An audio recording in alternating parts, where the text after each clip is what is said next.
Assalamualaikum warahmatullahi wabarakatuh.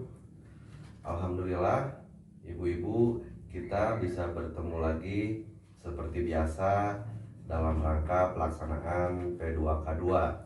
Nah, untuk mempersingkat waktu, sebelumnya gimana kabar ibu-ibu, pada baik semuanya hari ini?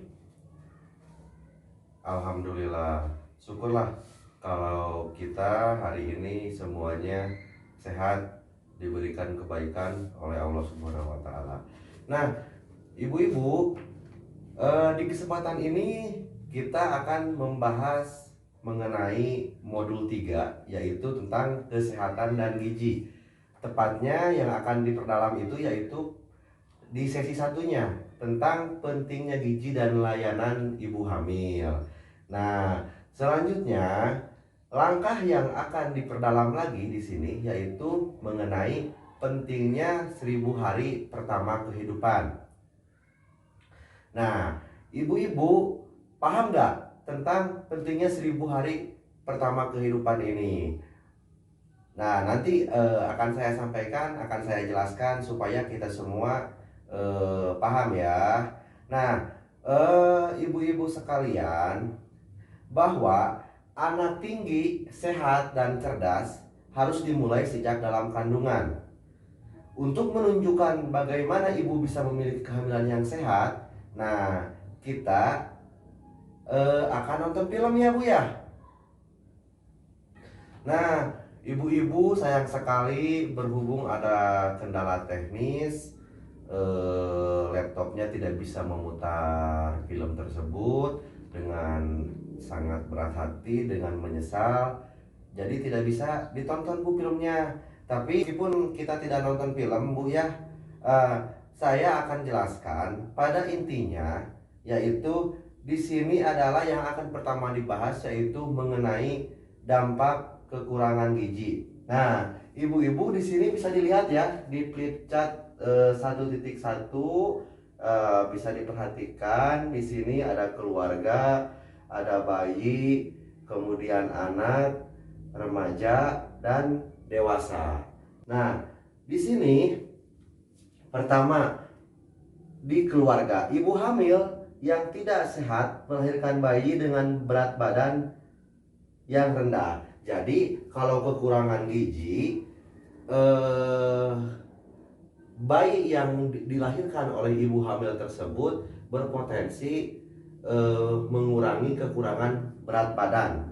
Nah, selanjutnya bayi dari keluarga yang tidak memperhatikan kecukupan gizi dan kesehatan ibu selama hamil akan lahir sebagai bayi yang dengan berat badan yang rendah. Nah, tadi ini Bu, contoh simulasi gambarnya. Nah, untuk selanjutnya, jika tidak diatasi dengan baik juga, bayi akan tumbuh menjadi balita yang memiliki daya tahan tumbuh yang rendah, sehingga bayi tersebut itu menjadi mudah sakit dan akan berpotensi stunting, yaitu tingginya yang tidak sesuai dengan umurnya gitu. Nah, kemudian di sini ada anak ya Bu ya, dilihat. Nah, saat menjadi anak sekolah, kemampuan belajar anak kita tersebut akan terganggu, prestasinya di sekolah juga akan rendah dan tidak mampu melanjutkan ke jenjang pendidikan selanjutnya karena mungkin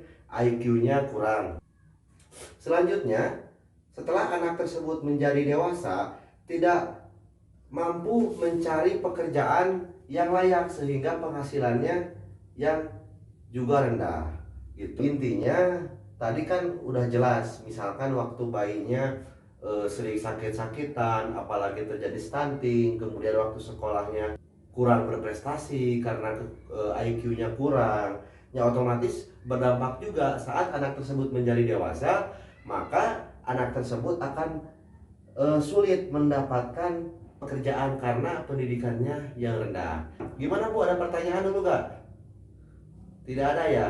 Kalau tidak ada pertanyaan, kita lanjut ya Bu ya ke flipchart selanjutnya, yaitu flipchart 1.2, yaitu tentang pentingnya 1000 hari pertama kehidupan. Ada yang tahu tidak?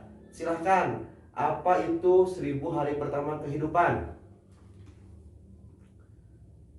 Ya udah saya jelaskan dulu ya Bu ya. 1.000 hari pertama kehidupan itu masa 9 bulan kehamilan, kemudian kelahiran dan nipas, kemudian bayi tersebut berusia dari 0 hingga 6 bulan. Nah, hingga usia anak tersebut mencapai 2 tahun. Nah, masa ini adalah masa yang rentan untuk ibu dan anak. Gangguan kesehatan terhadap ibu dan anak di masa ini akan mempengaruhi masa depan anak di kemudian hari. Nah, oleh karena itu, di masa-masa 1.000 hari pertama kehidupan ini dapat dilihat juga di sini dari mulai kehamilan, kemudian melahirkan dan nipas yaitu usia 0 sampai 6 bulan.